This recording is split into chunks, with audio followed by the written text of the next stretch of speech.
નમસ્કાર મિત્રો, આ વિડીયોમાં આપણે પ્રવેશિકાનું પ્રેક્ટિસ પેપર જોઈશું.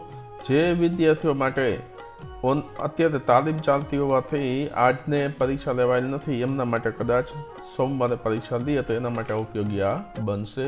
ચાલો જોઈએ. પ્રથમ છે કરમૂલે વસતે ખાલી જગ્યા.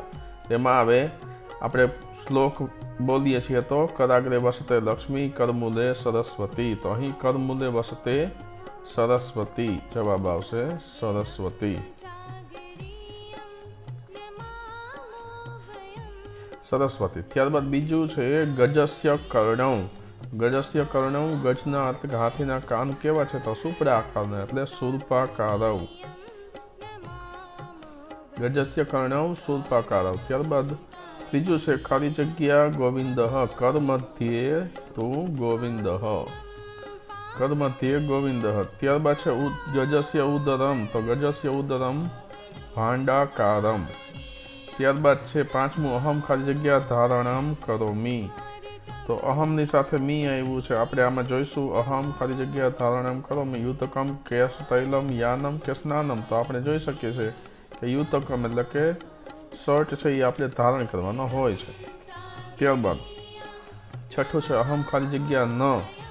તો અહમ ન જાનામી, હું જાણતો નથી, એ રીતે આવશે. ત્યારબાદ સાતમું છે સ્વાગત કક્ષ કિમ અસ્તિ. સ્વાગત કક્ષમાં શું છે તો એમાં આવે છે જવનિકા એટલે કે પડદો.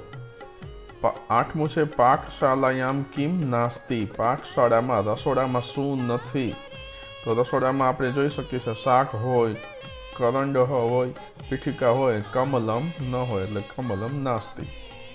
ત્યારબાદ નવમું છે વૃક્ષે કિમ અસ્તિ. વૃક્ષ શું છે તો વૃક્ષે નીડમ અસ્તિ. દસમું છે ગ્રામાંત ચિત્રે કિમ નાસ્તિ. ગ્રામાંત ચિત્રે કિમ નાસ્તિ એમાં આવે છે આસંદહ આવશે. પછી અહીં 11મો પ્રશ્ન આપેલો નથી એટલે આપણે અત્યારે કાંઈ લખતા નથી, સીધો 12મો જોઈ લઈએ છીએ. વૃક્ષ સમીપે કિમ અસ્તિ. તો વૃક્ષ સમીપે કૂપહ અસ્તિ. આપણે ચિત્રમાં જોયું હોય તો વૃક્ષની બાજુમાં કૂવો હતો એટલે કૂપહ આવશે. 13મું છે અહમ પઠનમ કરોમી મમ હસ્તે. હું વાંચું છું મારા હાથમાં. વાંચતા હોય તો હાથમાં શું હોય? પુસ્તકમ. શરીરસ્ય ભાગે કિમ નાસ્તિ. શરીરના ભાગમાં શું નથી. કપોણ એટલે કોણી હોય, વત્સમ હોય, તક્રમ કે જાનું હું. તક્રમ એટલે છાસ થાય, તો શરીરના ભાગમાં છાસ ન હોય, તક્રમ નથી. ત્યારબાદ હવે આપણે આગળ જોઈએ. 4 એ સંખ્યા છે તો એના માટે સંસ્કૃતમાં શું બોલું છું તો કે ચત્વારી. ત્યારબાદ કહ ખગહ નાસ્તિ. કોણ ખગહ નાસ્તિ એટલે કે પંખી નથી. તો અહીં તમે જોઈ શકો છો કે નકુલહ એટલે નોળિયો છે, એ પંખી નથી. અસ્તુ. અસ્તુ એટલે તો કે ભલે. જ્ઞાતમ. જ્ઞાતમ એટલે જ્ઞાતમ એટલે કે સમજાયું. આમ. આમ એટલે હા. પુનઃ મિલામહ એટલે ફરી મળીએ. સ્વલ્પમ સ્વીકરોતુ એટલે કે થોડું લો. ચિંતા માસ્તુ એટલે ચિંતા નહીં. સોફા. સોફા માટે વપરાય છે સુખાસનમ. પત્ર વિતરણમ કરોમી. કોણ પત્ર વિતરણ કરે તો કે વાર્તાવાહ એટલે કે ટપાલી. મોટા ભાઈ. મોટા ભાઈ માટે શબ્દ છે અગ્રજઃ. વસ્ત્રમ પ્રક્ષાલયતી ખાલી જગ્યા એટલે કે કપડાં ધોવે છે કોણ તો કે રજક એટલે ધોબી. શીતકમ. શીતકમ માટે સંસ્કૃતમાં શીતકમ છે, ગુજરાતીમાં આપણે રેફ્રિજરેટર એટલે કે અંગ્રેજી શબ્દ છે પણ રેફ્રિજરેટર આપણે બોલીએ છીએ. હવે આપણે આગળ 28માં જોઈએ પ્રશ્ન. મણિબંધ એટલે હથેળી, કડું, કાંડ કે ઘડિયાળ. કાંડ નહીં પણ હું કાંડું હોવું જોઈએ. કાંડું એટલે મણિબંધ થાય, તો આપણે અહીં કરશું કાંડું એટલે કે મણિબંધ. પછી કુર્મહ. કુર્મહ એટલે વરુ, ઘેટું, ગેંડો કે કાચબો. તો કુર્મહ એટલે કાચબો. મુદ્ગહ. મુદ્ગહ એટલે મગ. દુગ્ધમ દદાતી. દૂધ કોણ આપે તો ધેનુઃ દુગ્ધમ દદાતી. 32મું છે ખાલી જગ્યા શીતકાલે ઉપયોગી વસ્ત્રમ. ધૌત વસ્ત્રમ, સ્વેદકમ, કરવસ્ત્રમ કે જવનિકા. એમાં આવે છે સ્વેદકમ. સ્વેદકમ એટલે કે સ્વેટર. ત્યારબાદ છે 33મું છે ઘડિયાળ જોઈને તમારે જવાબ દેવાનો છે. કેટલા વાગ્યા છે એ અહીં તમે જોઈ શકો છો. 11 વાગ્યા છે તો એકાદશ વાદનમ. ત્યારબાદ 34મું છે. કેટલા વાગ્યા છે? 2 વાગ્યા છે તો દ્વિવાદનમ.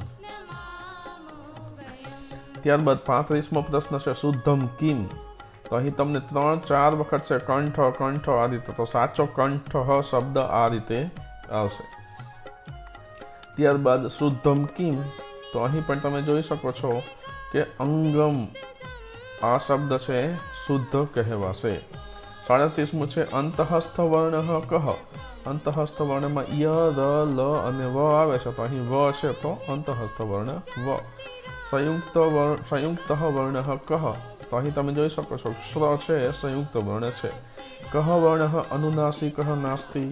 કયો વર્ણ અનુનાસિક નથી? તો અંયણનમ એ બધા અનુનાસિક છે પણ અહીં ક્ષ છે એ અનુનાસિક નથી. પછી જ વર્ણસ્ય કહ. જ વર્ણસ્ય કહ વર્ગ.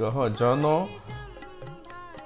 વર્ગ કયો છે? તો તમે ચ છ જ ઝ અને ય. તો જ છે એ ચ વર્ગમાં આવે છે એટલા માટે આવે છે ચ વર્ગ. ત્યારબાદ ચિત્ર આપેલ છે. ચિત્રને જોઈને તમારે ચિત્રમ દર્શવા યોગ્ય ઉત્તરમ લિખત. ચિત્ર જોઈને યોગ્ય ઉત્તર લખો. અહીં તમે જોઈ શકો છો કૂતરાનું બચ્ચું દેખાય છે એટલે કૂતરો છે તો એના માટે શુનક. હવે બધા જ પ્રશ્ન છે એ ચિત્ર છે.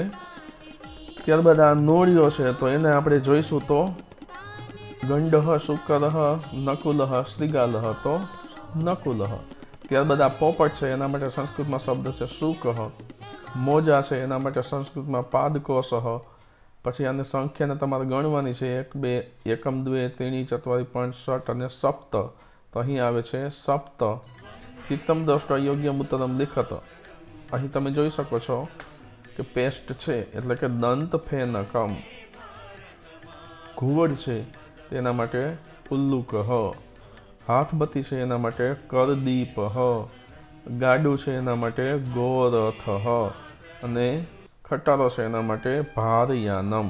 તો મિત્રો આ ગયા વર્ષે લેવાયેલ જે પ્રવેશિકા હતી 2023માં એનું પેપર છે. એનું મેં સોલ્યુશન તમને અહીં આપેલું છે. આ પેપર ઉપરથી તમને આવતીકાલે જે પેપર લેવાનું છે એનું ઘણું ઉપયોગી તમને સાબિત થશે.